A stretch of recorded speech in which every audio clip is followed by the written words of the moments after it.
स्वागत है आप सभी का। आज की चर्चा में मैं हूं आपके साथ अमृता चौरसिया और आज की हमारी चर्चा का विषय है साइबर सुरक्षा, चुनौतियां और समाधान। हम जितनी तेजी से डिजिटल दुनिया की ओर बढ़ रहे हैं, ठीक उतनी ही तेजी से साइबर अपराध की संख्या में भी तेजी से इजाफा हो रहा है। पिछले कुछ सालों की बात करें और उसके आंकड़ों पर नजर डालें तो साल 2015 में जहां 49,400 से ज्यादा साइबर हमले से जुड़ी घटनाएं सामने आई, तो साल 2020 के आते आते ये बढ़कर 6,96,900 के आंकड़े को पार कर गई। साल 2020 में भारत एक तरफ जहां कोरोना महामारी से लड़ रहा था, तो उसे दूसरी तरफ साइबर अटैक से भी निपटना पड़ा। एक रिपोर्ट ये बताती है कि पूरे एशिया प्रशांत इलाके में भारत को जापान के बाद सबसे ज्यादा साइबर अटैक झेलने पड़े। खास बात यह है कि सबसे ज्यादा साइबर अटैक बैंकिंग और बीमा क्षेत्र की कंपनियों पर हुए। IBM सिक्योरिटी एक्स फोर्स का भी ये कहना है कि 2020 में साइबर अपराधियों के हमले उन कारोबार क्षेत्र पर केंद्रित रहे जिन्हें कोविड-19 महामारी के बीच सबसे अधिक काम करना पड़ रहा था। इन क्षेत्रों में अस्पताल, चिकित्सा और फार्मास्यूटिकल्स, वीर निर्माताओं के अलावा ऊर्जा क्षेत्र की कंपनियां शामिल हैं। रिपोर्ट में यह भी कहा गया है कि एशिया प्रशांत में भारत साइबर हमलों का शिकार बने देशों में दूसरे स्थान पर था और 2020 में एशिया में जो कुल साइबर हमले हुए उसमें 7% जो है वो भारतीय कंपनियों पर किए गए थे। IBM ने कहा कि भारत में वित्तीय और बीमा क्षेत्र पर सबसे अधिक यानी कि 60% साइबर हमले हुए और इसके बाद से विनिर्माण और पेशेवर सेवाओं पर हमले हुए। मौजूदा वक्त में भारत की जो कुल अर्थव्यवस्था है उसके आकार का 14 से 15% भाग डिजिटल इकोनॉमी के रूप में शामिल है, जो कि साल 2024 तक इसे 20% तक पहुंचाने का लक्ष्य जो है वो रखा गया है। ऐसे में मौजूदा वक्त में साइबर सुरक्षा रणनीति राष्ट्रीय सुरक्षा का एक अभिन्न अंग है, अभिन्न हिस्सा है और इसका प्रभाव क्षेत्र किसी देश के शासन, अर्थव्यवस्था और कल्याण के लिए सभी पहलुओं को कवर करने में सैन्य प्रभाव और उसकी महत्व से किसी भी प्रकार से कम नहीं है। तो आज की चर्चा में हम बात करेंगे कितनी महत्वपूर्ण है साइबर सुरक्षा, इसे लेकर चुनौतियां क्या हैं और इसे लेकर फिलहाल किस तरह के समाधान जो हैं उस पर हम बातचीत करेंगे। और चर्चा में मेरे साथ दो खास मेहमान जुड़ रहे हैं, उनसे आपका परिचय करा दूं। एडवोकेट अनुज अग्रवाल हैं, साइबर लॉ एक्सपर्ट हैं। सर, बहुत स्वागत है आपका राज्यसभा टीवी में। साथ ही सुविमल भट्टाचार्य जी हैं, आप साइबर टेक्नोलॉजी एक्सपर्ट हैं। आप दोनों का बहुत स्वागत। मैं एडवोकेट अनुज का रुख करना चाहूंगी। सर, आपसे मेरा सवाल ये है कि जैसा कि सुविमल जी ने भी कहा कि राष्ट्रीय सुरक्षा का अभिन्न अंग है साइबर सुरक्षा, हम डिजिटल युग में जी रहे हैं और जिस तरीके से हमने देखा कि जो साइबर अटैक्स हैं वो लगातार बढ़ते जा रहे हैं। 2020 में जो रिपोर्ट आई या जो हालिया रिपोर्ट्स आई हैं वो कहीं ना कहीं चिंता बढ़ाती हैं। वर्तमान परिदृश्य में साइबर सुरक्षा को लेकर जो अहम चुनौतियां हैं वो आपकी नजर में क्या नजर आ रही हैं? देखिए, आप सबसे पहले ये समझिए, हम सभी को ये समझना चाहिए कि आज सामाजिक, आर्थिक, राजनीतिक, मिलिट्री जितना भी हमारा परिदृश्य है वो पूरी तरह से डिजिटल हो चुका है। चाहे मैं निजी जीवन में किसी प्रकार का कोई ट्रांजैक्शन करना चाहता हूं, पेमेंट करना चाहता हूं, खरीदारी करना चाहता हूं, मैं सामाजिक आदान प्रदान करना चाहता हूं, सोशल मीडिया का यूज करना चाहता हूं, अगर मैं सरकार से इंटरेक्शन करना चाहता हूं, सरकार की स्कीम्स का लाभ लेना चाहता हूं या कहीं टैक्स जमा करना चाहता हूं, और अगर हम मिलिट्री के अपने कम्युनिकेशन की बात करें, चाहे वो पूरा एरिया हो, चाहे उनके सीक्रेट डॉक्यूमेंट्स का आदान प्रदान हो, चाहे वो हमारे क्रिटिकल इंफ्रास्ट्रक्चर हो, इलेक्ट्रिसिटी यूनिट्स हो, जितने भी वाटर सप्लाई है, जितने भी आज बड़े बड़े प्रोजेक्ट्स हैं, वो सारे के सारे इलेक्ट्रॉनिक्स से कंट्रोल हो रहे हैं। सारा आदान प्रदान डेटा का इलेक्ट्रॉनिक्स हो रहा है जी। अब चूंकि सारा इलेक्ट्रॉनिक्स पे ट्रांजेक्शन शिफ्ट हो चुका है, तो ऑब्वियसली जो क्रिमिनल्स हैं, चाहे वो स्टेट एक्टर्स हैं या वो इंडिपेंडेंट साइबर क्रिमिनल्स हैं, उनका भी जो पूरा फोकस है, और वो ज्यादातर यंग लोग हैं, टेक्निकल लोग हैं, वो आज बड़े पैमाने पर, जिसको हम APT कहते हैं, एडवांस परसिस्टेंट थ्रेट के माध्यम से स्टेट एक्टर्स को और पब्लिक सेक्टर के लोगों को और बड़े बड़े कॉर्पोरेशन को और इंडिविजुअल्स को लगातार निशाना बना रहे हैं। रैंसमवेयर के बहुत बड़े अटैक हुए हैं जिसके तहत कई सारे देशों की हेल्थ सर्विसेज ठप हो गई, कई सारे लोगों की इवन पुलिस डिपार्टमेंट्स ठप हो गए। हमारे अभी देश में रैंसमवेयर के बहुत बड़े बड़े अटैक आए, कई अस्पतालों पर भी आए, क्रिटिकल इंफ्रास्ट्रक्चर पे भी लगातार आ रहे हैं। तो ये जो थ्रेट एक्टर्स हैं, पहले ये छोटे मोटे एक्टर्स थे जो कि लोगों पे हमला करते थे कुछ थोड़ा बहुत पैसे के लिए या कुछ दिखाने के लिए कि वो अपनी टेक्निकल प्रोग्रेस हैं।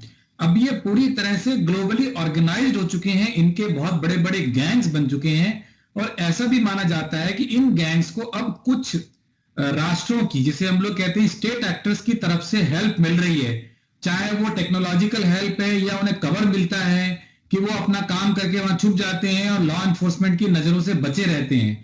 तो कुल मिला के आज जो साइज हो रहा है साइबर क्राइम का, वो $600 बिलियन आंका जा रहा है ग्लोबली, और एसोचैम की एक स्टडी के मुताबिक इसमें करीब करीब 400% की वृद्धि साल दर साल हो रही है। तो ये कुल मिला के जो आंकड़े हैं और जो चीजें हमारे सामने आ रही हैं और जिस प्रकार से हमारी हर प्रकार से निर्भरता बढ़ रही है, और वो निर्भरता बढ़ना अच्छी बात है, वरना आज हम इतने बड़े बड़े ट्रांजेक्शन, इतनी बड़ी पॉपुलेशन को अगर हम देखें कि कोविड के दौरान हमारे देश में सारी चीजें नॉर्मल चलती रही, ट्रांजेक्शंस नहीं रुके, बैंकिंग सेक्टर नहीं रुका, इंश्योरेंस पूरा काम करता रहा, पुलिस डिपार्टमेंट, हेल्थ डिपार्टमेंट सारे काम करते रहे, तो लोगों को मोटे तौर पे कोई परेशानी नहीं हुई। तो इसके लिए हमें इलेक्ट्रॉनिक्स की जरूरत है, इंटरनेट की जरूरत है, लेकिन ये जो थ्रेट एक्टर्स हैं बहुत तेजी से बढ़ रहे हैं। तो ये अगर हमारे समाज को, देश को, डिफेंस को निशाना बना रहे हैं, तो ये वास्तव में राष्ट्रीय सुरक्षा का एक नया आयाम है, एक रिस्क है।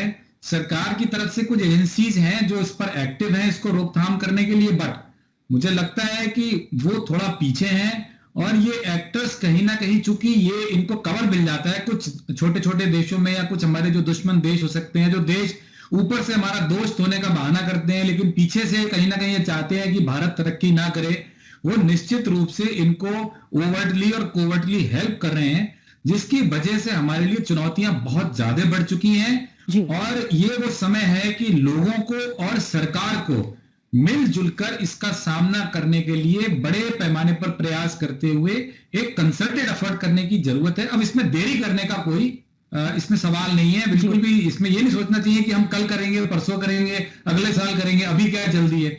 ये तुरंत करने वाली चीज है। जी बिल्कुल, तुरंत इस पर कदम उठाने की जरूरत है और ठोस कदम उठाने की जरूरत है, क्योंकि एक बेहद महत्वपूर्ण जो है वो मुद्दा है। एडवोकेट अनुज अग्रवाल, मैं आपका रुकना चाहूंगी।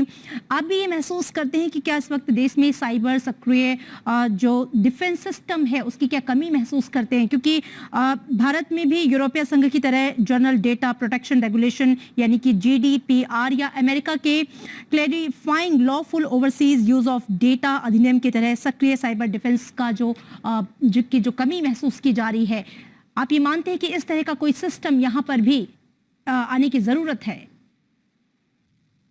जब हम ये मान चुके हैं कि आज सारे हमारे ट्रांजैक्शंस ऑनलाइन हो रहे हैं, चाहे वो किसी भी क्षेत्र में हो, सरकार के क्षेत्र में हो या निजी क्षेत्र में हो, और बड़े बड़े ऑर्गेनाइजेशन चाहे वो इंडियन है या बाहर के हैं, वो करोड़ों लोगों का डेटा, जिसमें सेंसिटिव पर्सनल डेटा, उनकी फाइनेंशियल डिटेल्स, डेमोग्राफिक डिटेल्स भी है, उनकी चॉइसेस हैं, उनकी हेल्थ की डिटेल है, उनके टैक्सेशन की डिटेल है, वो बड़े बड़े डेटा स्टोरेज में वो रख रहे हैं, इंडिया में रख रहे हैं, इंडिया के बाहर रख रहे हैं। तो निश्चित रूप से अगर कहीं पर भी उसमें कोई सेंधमारी होती है, कोई डेटा ब्रीच होता है, तो एक साथ करोड़ों लोगों के निजी जीवन पर बहुत बड़ा असर पड़ता है, भावनात्मक असर पड़ता है, सामाजिक असर पड़ता है, और आर्थिक नुकसान तो होता ही होता है। और बहुत सारी इंफॉर्मेशन तो ऐसी है जिसे बदला ही नहीं जा सकता। पासवर्ड तो आप बदल सकते हैं, अगर मान लीजिए पासवर्ड कहीं चोरी होगा तो आपको एक मैसेज आएगा कि आप पासवर्ड बदल लीजिए, लेकिन अगर डेमोग्राफिक, किसी के अंगूठे का निशान चोरी हो जाते हैं, किसी के आइरिस का, आंखों का निशान चोरी हो जाता है, तो वो तो बदला नहीं जा सकता ना, आप लोगों का अंगूठा तो नहीं बदल सकते। इसलिए ये अति महत्वपूर्ण है कि हम ना सिर्फ टेक्निकली बट लीगली एक ऐसा फ्रेमवर्क पूरा बनाएं जिसमें कि कंपनी स्वयं अपने आप कानून का पालन करते हुए डेटा की सुरक्षा को प्राथमिकता दें, तकनीकी रूप से और कानूनी रूप से। और अगर वो ऐसा नहीं करती हैं तो उनके ऊपर हर्जाना लगे, उनके ऊपर जुर्माना लगे, उनके खिलाफ कानूनी कार्रवाई हो। अभी यूरोपियन यूनियन का जिक्र आया इस चर्चा में, सुविमल जी ने कहा, तो ब्रिटिश एयरवेज पर 20 मिलियन पाउंड का फाइन लगा, उनका डेटाबेस चोरी हुआ, लोगों का डेटाबेस, तो कितना बड़ा एक एक्शन वहां लिया गया। ऐसे कानूनों की अभी हमारे यहां कमी है, पूरा फ्रेमवर्क नहीं है। कानून है, आईटी एक्ट में प्रोविजन है कि अगर सेंसिटिव पर्सनल डेटा का चोरी होता है तो आपको हर्जाना खर्चाना देना पड़ेगा, लेकिन वो इतना वाइड नहीं है। उसमें जो सेंसिटिव डेटा है उसकी डेफिनेशन बहुत ही नैरो है, उसका जो प्रोसेस है वो बहुत एस्टेब्लिश्ड नहीं है, लोगों को इसकी जानकारी नहीं है। तो जो नया बिल अभी पार्लियामेंट के सामने है, जो सिलेक्ट कमेटी में चला गया है, उस पर चर्चा चल रही है, उसमें जल्दी करने की जरूरत है। उसमें फिर भी अगर कुछ कमियां रह जाती हैं तो तब भी एक कानून बनाया जा सकता है और बाद में अमेंडमेंट के माध्यम से उसमें और सख्ती लाई जा सकती है, परिवर्तन लाए जा सकते हैं। लेकिन हमें देर नहीं करनी चाहिए, क्योंकि अगर आज वो कानून आएगा और जो कंपनीज उसको फॉलो करने वाली हैं, और उसको सरकारी कंपनियों को भी इसमें शामिल करना चाहिए, सरकार को भी शामिल करना चाहिए, उनको भी तो तैयारी करने में कुछ समय लगेगा, सेफ हार्बर जिसे हम लोग कहते हैं। तो इसलिए इस कानून को अब पास करना चाहिए। अगर थोड़ी बहुत उसमें कमी रहती भी है तो बाद में पार्लियामेंट को हमेशा ये पावर होती है कि वो उसको बदलाव ला सकते हैं। लोगों की जो भी उसमें फीडबैक आएगी, उस फीडबैक के माध्यम से बदल सकते हैं। तो अच्छा होगा कि वो जल्दी ऐसा एक कानून लाए। GDPR एक अच्छा फ्रेमवर्क है, दुनिया के सामने और भी फ्रेमवर्क है, और हमें कोई ऐसी आवश्यकता नहीं है। हमारे पास अपनी एक्सपर्टीज है, हम IT के सुपर पावर हैं, तो हम खुद अपना एक अच्छा कानून बना सकते हैं। हमारे यहाँ लीगली एक से एक एक्सपर्ट्स हैं, टेक्निकली एक्सपर्ट्स हैं, सुबिमल जी हैं और लोग हैं।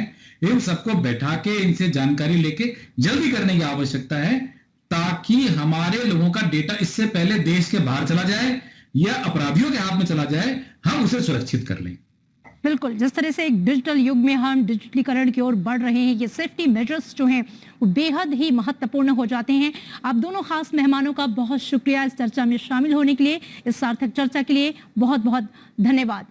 तो जैसा कि हम जानते हैं कि जब हम राष्ट्रीय सुरक्षा की बात करते हैं, जो कि देश की सर्वोच्च प्राथमिकता है, और इस डिजिटल युग में साइबर सुरक्षा जो है उसे कहीं से भी उसकी सुरक्षा से कहीं से भी उसकी चुनौती को स्वीकार हमें करना होगा, और उसके लिए कहीं ना कहीं समाधान के लिए जो सेफ्टी मेजर्स हमारे पैनलिस्ट ने भी बताए, सरकार हालांकि इस दिशा में काफ़ी प्रयास कर रही है, लेकिन एक पूरा जो सेफ्टी सिस्टम है उसे और डेवलप करने की ज़रूरत है, और इसमें सरकार के साथ साथ लोगों की यानी कि जनता की भागीदारी, उनकी जागरूकता भी बेहद ज़रूरी है। इसी के साथ आज की चर्चा में इतना ही, दीजिए इजाज़त, नमस्कार।